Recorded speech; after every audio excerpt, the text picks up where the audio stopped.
But I want to bring in Democratic Congressman Adam Smith now from Washington. Congressman, thanks for stepping out to discuss this mega bill with us, which appears to be on track to become law soon. You last night posted that President Trump is dragging us into an economic crisis if this big, ugly bill is passed. Are you surprised the bill's headed across the finish line? No. I mean, the Republicans they're really no longer a political party. They are a cult that follows Donald Trump. And whatever he says, they will do. So it really doesn't surprise me at all that they wound up passing it. But I think Hakeem and Democrats for weeks now have done a good job of explaining exactly what this does. It cuts health care for the American people. It cuts food for the American people. It cuts services. It's going to close hospitals in rural areas all across this country. And for what? To drive up the debt by $3.5 trillion?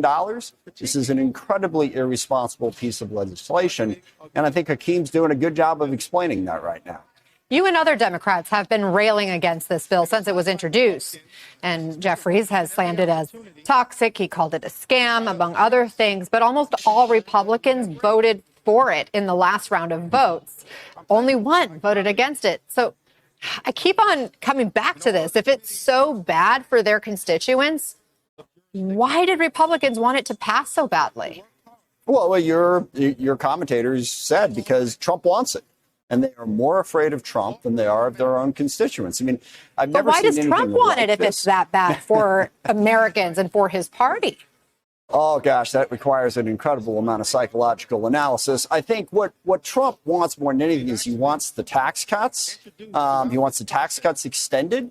And then I think he wants to have a tiny nod to fiscal conservatives that he's willing to cut some things, even while he adds $3.5 trillion to the debt.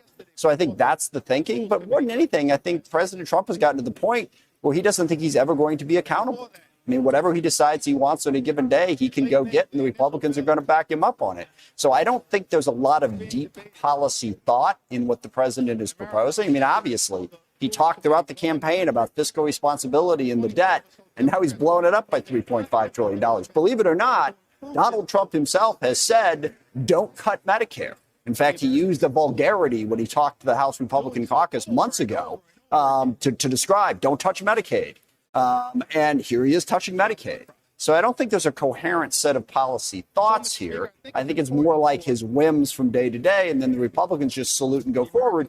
And this is an incredibly compelling reason for the American people to look for alternatives to this.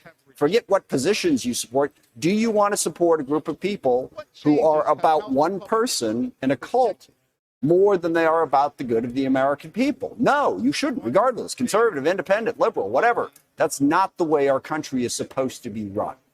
So what's your plan now? How can Democrats turn this moment into momentum?